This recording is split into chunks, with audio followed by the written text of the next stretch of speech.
Assalamualaikum warahmatullahi wabarakatuh. Dewan Juri yang terhormat dan teman-teman yang saya sayangi, perkenalkan, nama saya Syihabuddin Sadat Saputra dari SD Aisyah Surya Jariah Karanganyar. Di sini saya akan bercerita dengan judul Legenda Eyang Joboleko, diambil dari buku cerita rakyat dari Karanganyar, karya Daniel Agus Muryanto dan Listianing Raharjanti. Yuk simak ceritanya. Legenda Eyang Joboleko menceritakan kisah kesetiaan para senopati Majapahit pada masa runtuhnya kerajaan tersebut. Cerita ini berlatar di lereng Gunung Lawu, tepatnya di Dusun Talpitu, Desa Ngemplak, Kecamatan Karangpadan, Kabupaten Karanganyar. Pada masa itu, kerajaan Majapahit sedang mengalami kemunduran setelah wafatnya Mahapatih Gajah Mada dan Raja Hayam Wuruk. Kerajaan menjadi tidak stabil karena para bangsawan saling berebut kekuasaan.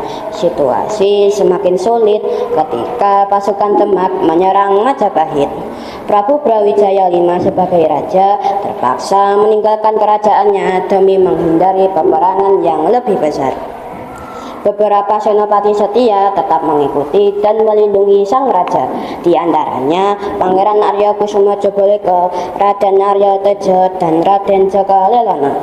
Mereka sangat setia kepada rajanya dan siap mengorbankan nyawa demi keselamatan Prabu Brawijaya. Ketika mereka mendengar kabar bahwa pasukan Demak semakin mendekat, Pangeran Arya Kusuma Joboleko berkata kepada rajanya, "Gusti Prabu, kenapa kita harus melarikan diri dari bala tentara Demak itu? Biarlah kami semua menghadangnya."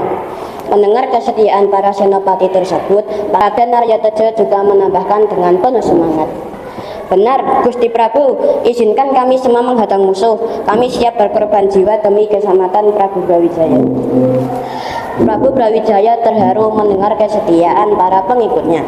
Namun, sebagai raja yang bijaksana, ia tidak ingin peperangan antar keluarga sendiri terjadi karena pasukan Demak dipimpin oleh Raden Patah yang masih memiliki hubungan keluarga dengannya. Dengan penuh kesedihan, Prabu Brawijaya berkata, "Tidak, para senopatiku, bukan aku meragukan tekad kalian, namun tidak ada untungnya kita berperang dengan keluarga sendiri. Perang hanya akan menyengsarakan rakyat." Mendengar keputusan rajanya, para senopati tidak dapat membantah. Mereka hanya bisa patuh dan tetap mengawal Prabu Brawijaya meninggalkan Majapahit menuju arah barat. Namun, tidak lama kemudian, pasukan Demak berhasil menyusul mereka.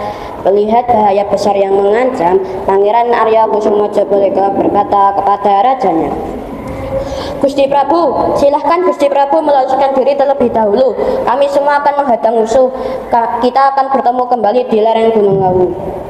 Dengan berat hati, Prabu Brawijaya menyetujui rencana itu dan melanjutkan perjalanan. Sementara itu, para senopati Majapahit bersiap untuk menghadapi pasukan Demak.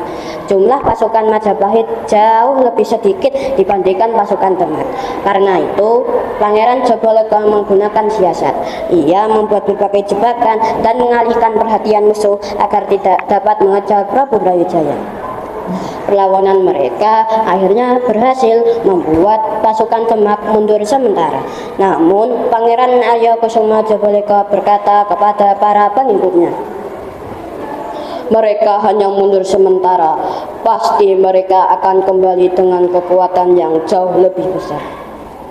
Setelah keadaan agak tenang, Pangeran Arya Kusuma Joboleko, Raden Arya Tejo, Raden Jaka Lelana, dan sisa pasukan bergegas menuju Gunung Lawu untuk menyusul rajanya. Namun, ketika mereka sampai di lereng Gunung Lawu, mereka tidak lagi bertemu dengan Prabu Brawijaya. Dengan perasaan sedih, mereka memohon petunjuk kepada Tuhan. Setelah berdoa dengan sungguh-sungguh, mereka mendengar suara yang sangat mereka kenal, yaitu Prabu Brawijaya. Suara itu berkata, "Para senopatiku, aku berterima kasih atas kesetiaan dan perjuangan kalian. Namun, kini perjuangan kalian telah selesai. Kini aku menjadi penguasa di Gunung Lawu. Pulanglah dan gunakan sisa hidup kalian untuk menolong sesama." Setelah suara itu menghilang, mereka hanya bisa melihat ke arah Gunung Lawu dengan penuh haru. Mereka akhirnya memutuskan untuk tinggal di lereng Gunung Lawu agar tetap dekat dengan rajanya. Para bekas prajurit Majapahit tersebut kemudian membuka sebuah pemukiman dan menetap di daerah itu hingga akhir hayat mereka. Tempat tinggal mereka berkembang menjadi sebuah dusun. Salah satu tokoh yang paling dihormati oleh masyarakat sekitar adalah Pangeran Arya Kusuma Jabaleka. Setelah meninggal dunia, makamnya tetap dihormati dan dikenal sebagai makam Eyang Jabaleka. Hingga sekarang, makam Eyang Jabaleka di Dusun Talpitu masih sering dikunjungi oleh para penziarah dari berbagai daerah. Masyarakat percaya bahwa beliau adalah tokoh yang berjasa dan memiliki kesetiaan yang luar biasa kepada rajanya. Dewan Juri yang terhormat dan teman-teman yang saya sayangi, cerita ini mengajarkan kita nilai kesetiaan, pengabdian, dan pengorbanan. Para senopati Majapahit juga menunjukkan bahwa mereka rela berkorban demi keselamatan sang raja. Prabu Brawijaya juga menunjukkan bahwa dia memiliki sikap bijaksana dengan menghindari peperangan yang dapat menyengsarakan rakyat. Karena itulah hingga sekarang nama Eyang Jabaleka masih dikenal sebagai simbol kesetiaan dan pengabdian para prajurit Majapahit. Demikian cerita yang bisa saya sampaikan, kurang lebihnya mohon dimaafkan. Kekarangannya Jalan Jalan. Jangan lupa ajak teman. Demikian cerita yang bisa saya sampaikan. Semoga Dewan Juri berkenan. Salam literasi. Assalamualaikum warahmatullahi wabarakatuh.